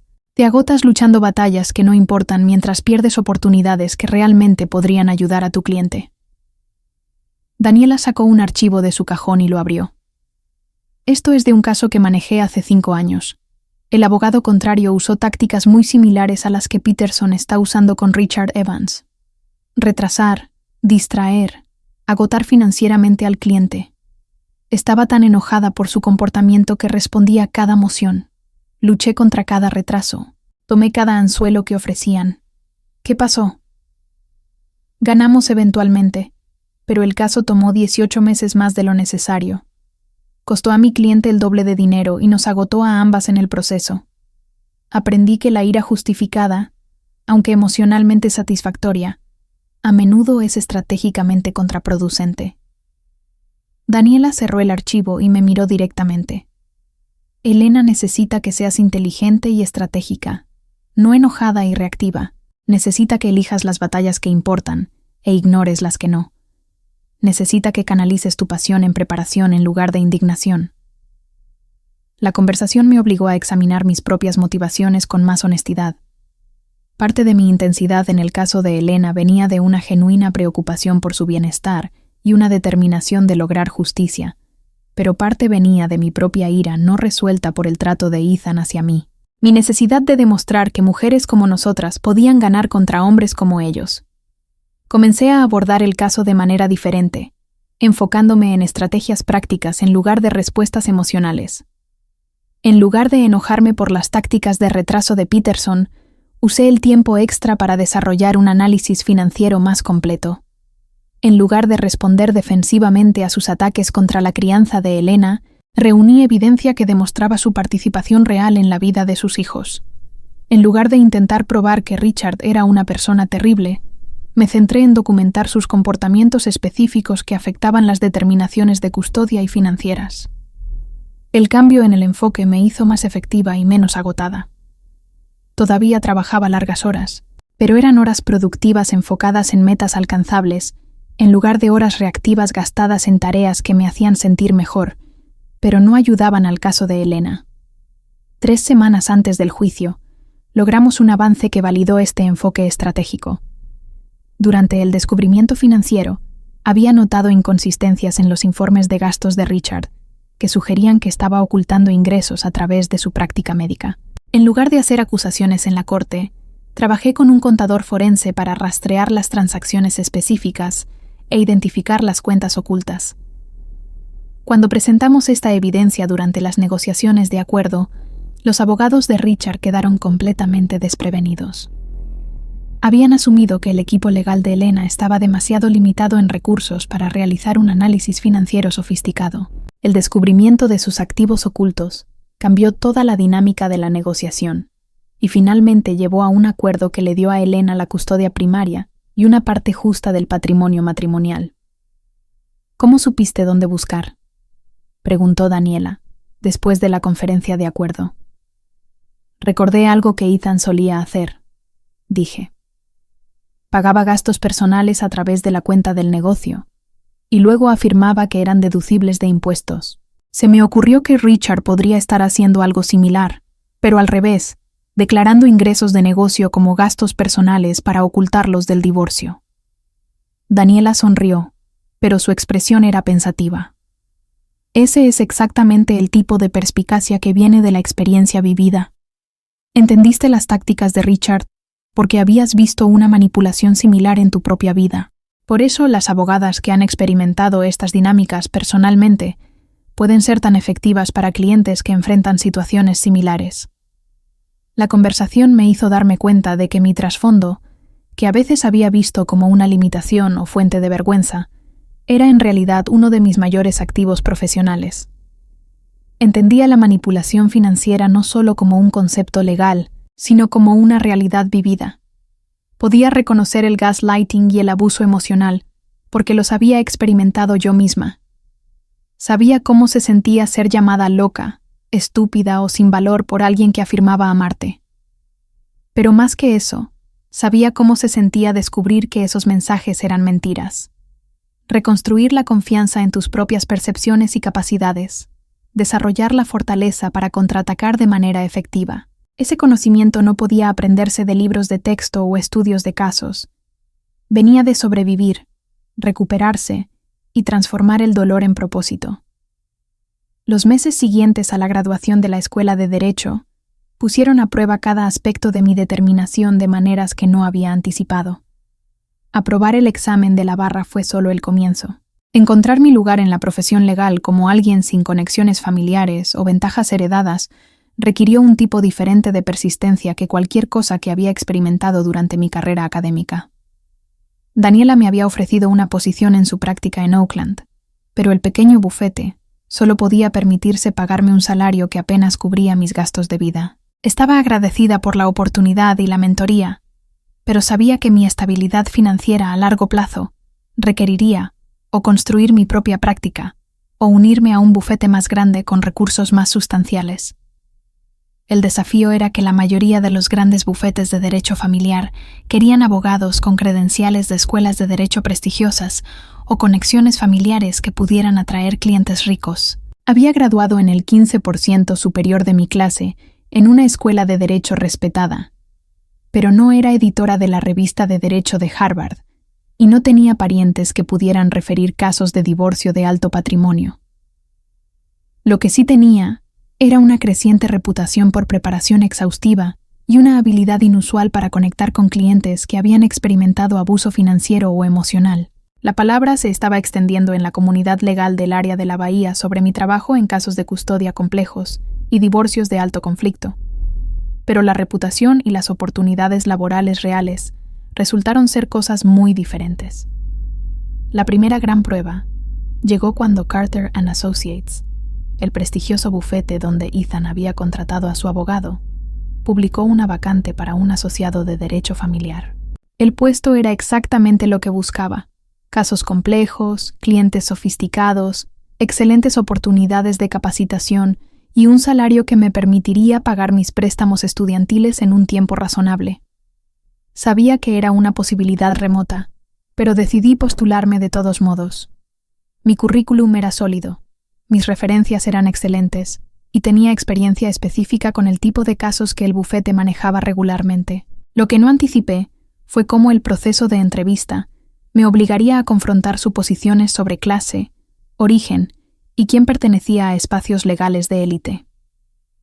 Las oficinas del bufete ocupaban los 3 pisos superiores de un edificio en el centro de San Francisco, con vistas panorámicas de la bahía. El área de recepción tenía arte moderno que probablemente costaba más que mi salario anual, y las salas de conferencias estaban amuebladas con antigüedades que hablaban de dinero antiguo y poder establecido. Mi entrevista fue programada con Catherine Carter, la socia principal del bufete e hija del fundador. Era una mujer de unos 50 años con la clase de pulcritud sin esfuerzo que solo viene con generaciones de privilegios. Su traje era impecable, su cabello perfectamente recogido y sus modales eran una mezcla de cortesía y evaluación fría. Mientras me sentaba frente a ella en una sala de conferencias con paredes de vidrio, sentí el peso de su escrutinio, no solo de mi currículum, sino de mi existencia misma en ese espacio.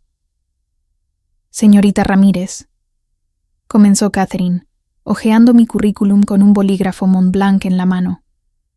«Tu historial académico es impresionante, especialmente considerando que comenzaste tu carrera un poco más tarde que la mayoría.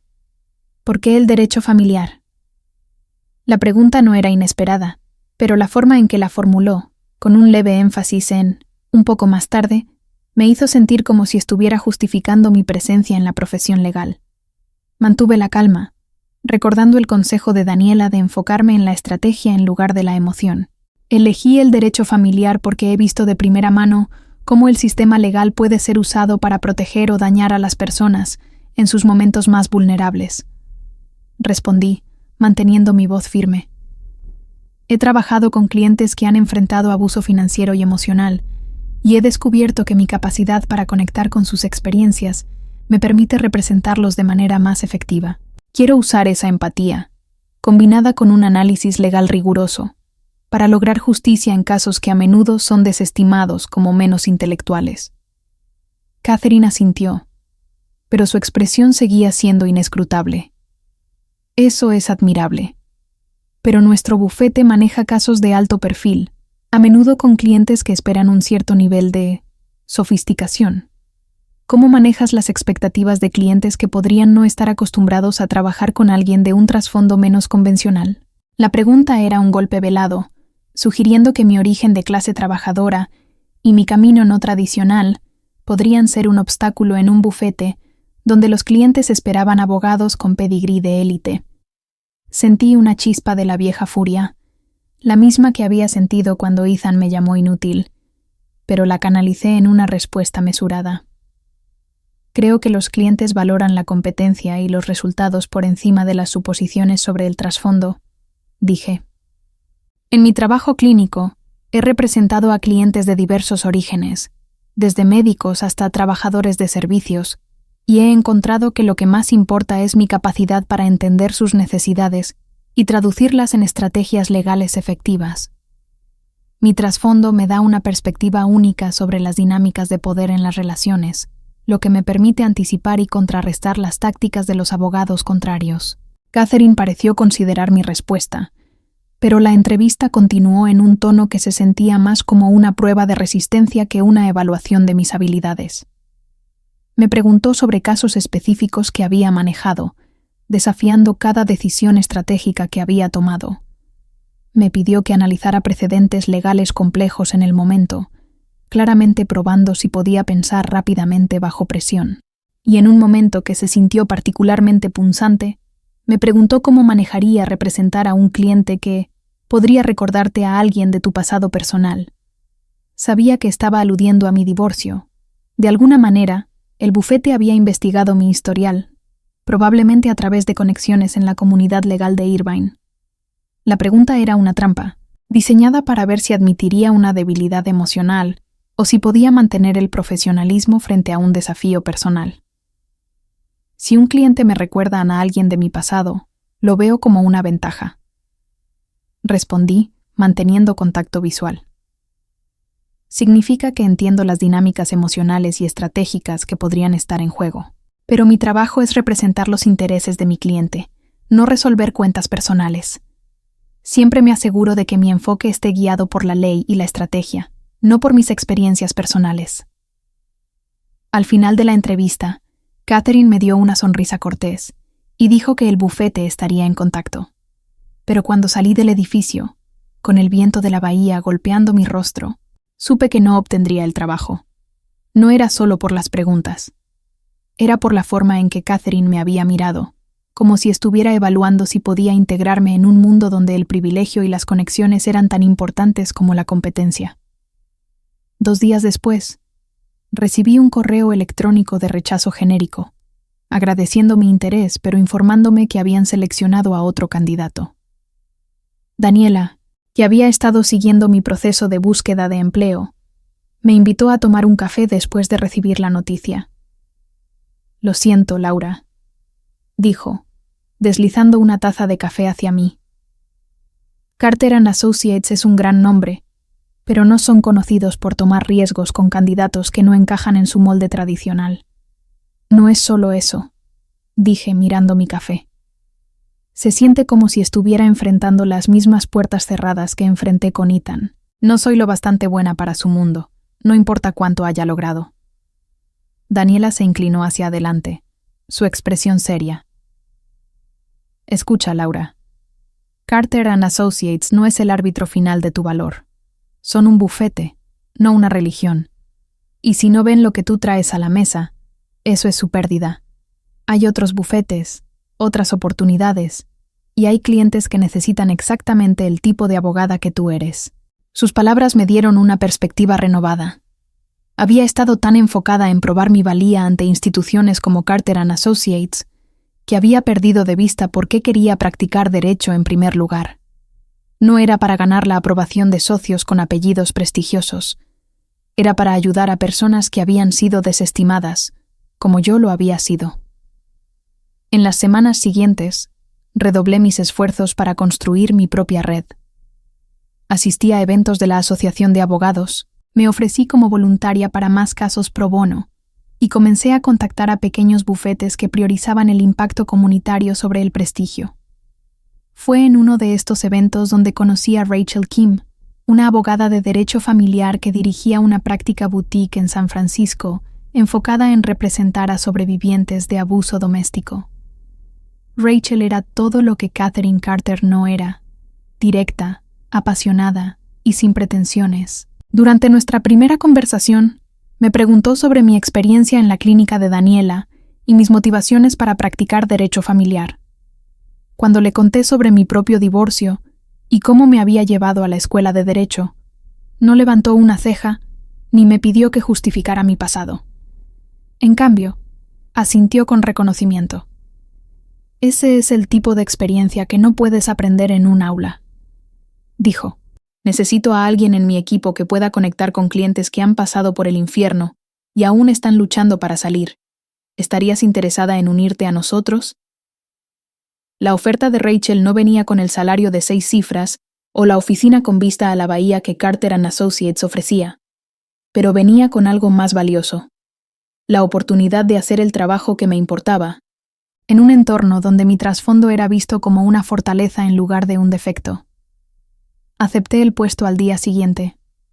Mi primer año trabajando con Rachel fue una curva de aprendizaje empinada pero profundamente gratificante.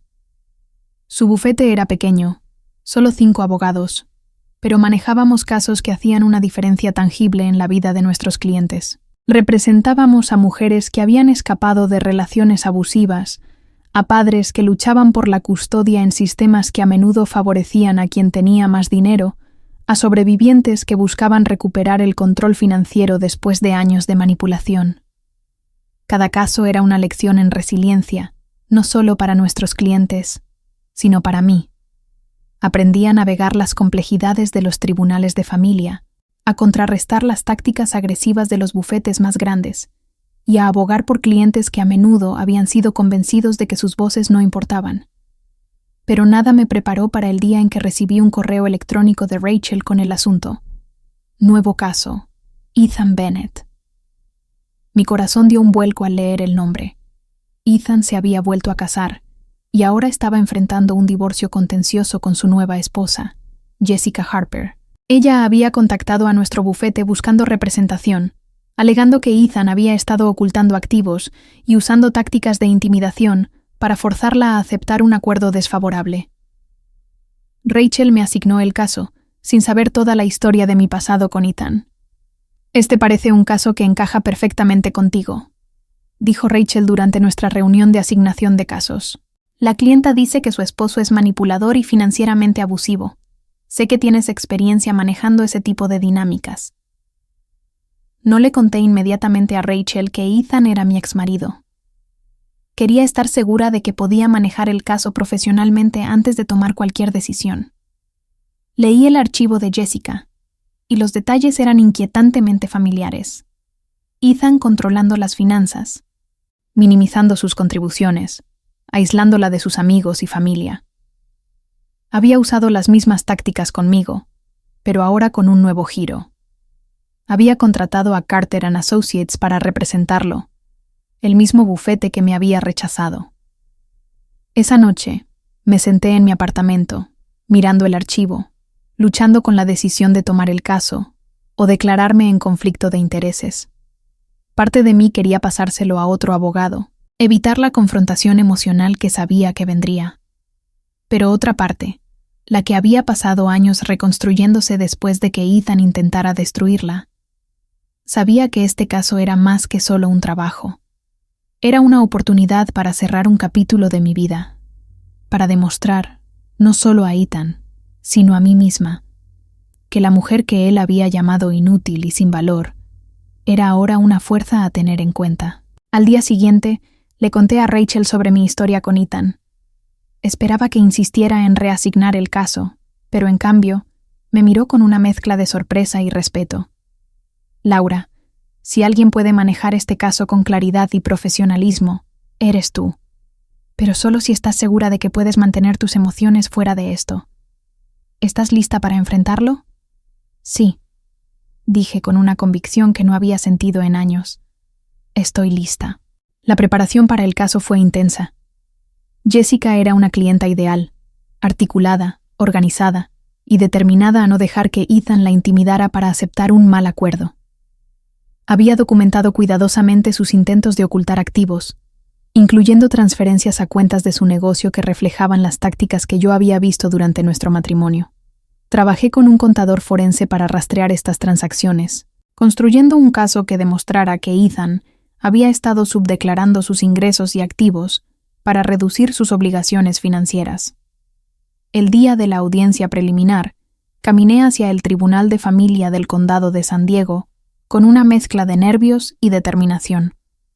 Había estado en tribunales muchas veces desde que me convertí en abogada. Pero este era diferente. Este era personal, no porque quisiera vengarme de Ethan, sino porque representaba todo lo que había superado para llegar a este punto. Cuando entré en la sala, vi a Ethan sentado junto a William Carter, el abogado de Carter & Associates que había manejado casos de alto perfil durante décadas. Ethan parecía igual que siempre, confiado, con un traje caro, susurrando a su abogado con esa sonrisa que solía hacerme sentir pequeña. Pero esta vez no estaba en su cocina, sirviéndole café. Estaba en mi elemento, en un tribunal donde mi preparación y experiencia me hacían igual a cualquier abogado en la sala. William Carter se levantó para presentarse, extendiendo una tarjeta de presentación con la confianza de alguien acostumbrado a intimidar a los abogados contrarios. La tomé, le entregué la mía, y observé cómo su expresión cambiaba al leer mi nombre y credenciales. Laura Ramírez, Carter & Associates, leyó en voz alta, claramente confundido, antes de darse cuenta de que yo no era de su bufete, sino una abogada de un pequeño despacho que estaba enfrentando a su cliente.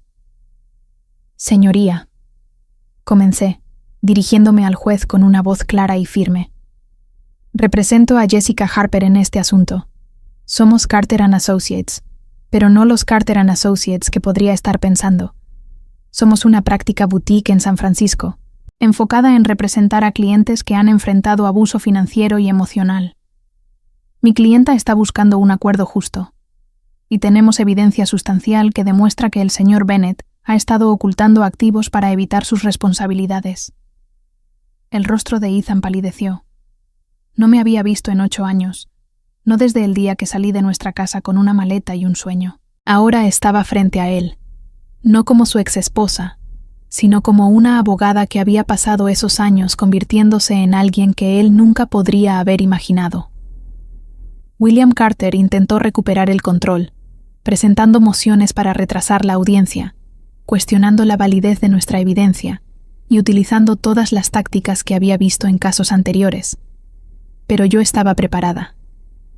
Había estudiado sus estrategias, anticipado sus movimientos y tenía un archivo de evidencia que era irrefutable. Cada vez que Carter intentaba desviar la discusión, lo traía de vuelta a los hechos. Transferencias bancarias, registros financieros, declaraciones de testigos que corroboraban el testimonio de Jessica.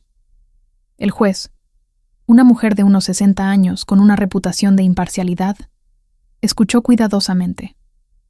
Cuando terminé mi presentación inicial, me miró con una leve sonrisa. Señora Ramírez, parece que ha hecho su tarea. Espero con interés escuchar los méritos completos de este caso. El resto de la audiencia fue una danza de argumentos legales y maniobras estratégicas. Ethan apenas habló, pero podía sentir sus ojos en mí, tratando de reconciliar a la mujer en el estrado con la que había conocido.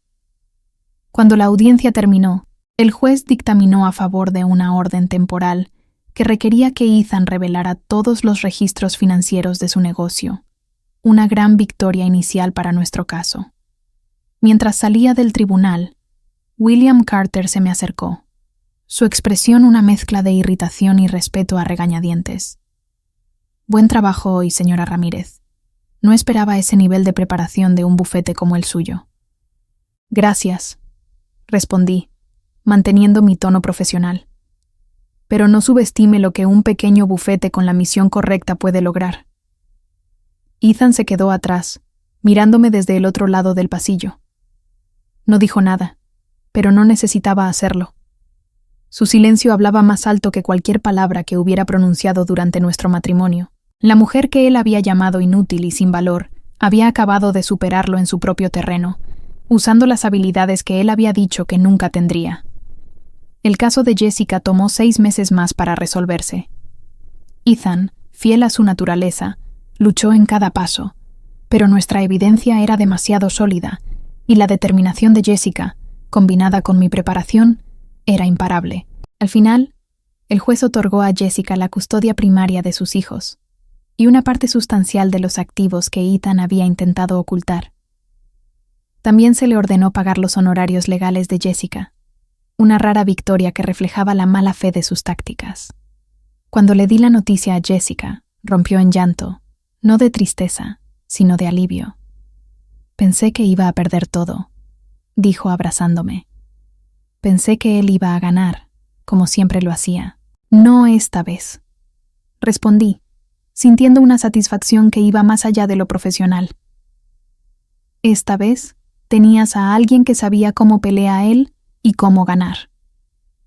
Esa noche, celebré con Daniela y Rachel en un pequeño restaurante mexicano en Oakland, el mismo lugar donde Daniela me había inspirado a dejar a Ethan todos esos años atrás. Mientras brindábamos con margaritas, reflexioné sobre el camino que me había llevado a este momento. Había pasado de ser una mujer que dudaba de su propio valor a una abogada que podía enfrentarse a los mejores en el negocio y salir victoriosa. Había transformado el dolor de mi pasado en un propósito que no solo me había salvado a mí, sino que también estaba ayudando a otras a salvarse a sí mismas. En los meses siguientes, mi reputación en la comunidad legal creció. Otros bufetes comenzaron a referirme casos, reconociendo mi habilidad para manejar divorcios complejos con una mezcla única de rigor legal y empatía. Rachel me ofreció convertirme en socia de su bufete, una oportunidad que acepté con gratitud, sabiendo que me permitiría seguir haciendo el trabajo que amaba mientras mentorizaba a la próxima generación de abogadas. Un año después del caso de Jessica, recibí una carta inesperada. Era de Ethan, escrita a mano, algo que nunca lo había visto hacer durante nuestro matrimonio. La carta era breve, pero las palabras me sorprendieron. Laura, no esperaba verte en ese tribunal, y ciertamente no esperaba que fueras tan formidable. Estaba equivocado sobre muchas cosas, incluyendo quién eras y de qué eras capaz. No espero tu perdón, pero quiero que sepas que lamento cómo te traté. Espero que hayas encontrado la felicidad que mereces. Ethan leí la carta varias veces, buscando alguna trampa o manipulación, pero no encontré ninguna. Por primera vez, las palabras de Ethan no tenían poder sobre mí. No necesitaba su disculpa para saber mi valor. Lo había demostrado a mí misma en cada caso que había ganado, en cada cliente que había ayudado, en cada día que había elegido vivir como la mujer que siempre supe que podía ser. Doblé la carta y la guardé en una caja con otros recuerdos de mi pasado, no porque quisiera aferrarme a ellos, sino porque eran un recordatorio de lo lejos que había llegado. Luego, me senté en mi escritorio, abrí mi computadora portátil y comencé a preparar mi próximo caso. Había trabajo por hacer, clientes que necesitaban mi ayuda y una vida que había construido desde cero, una victoria a la vez.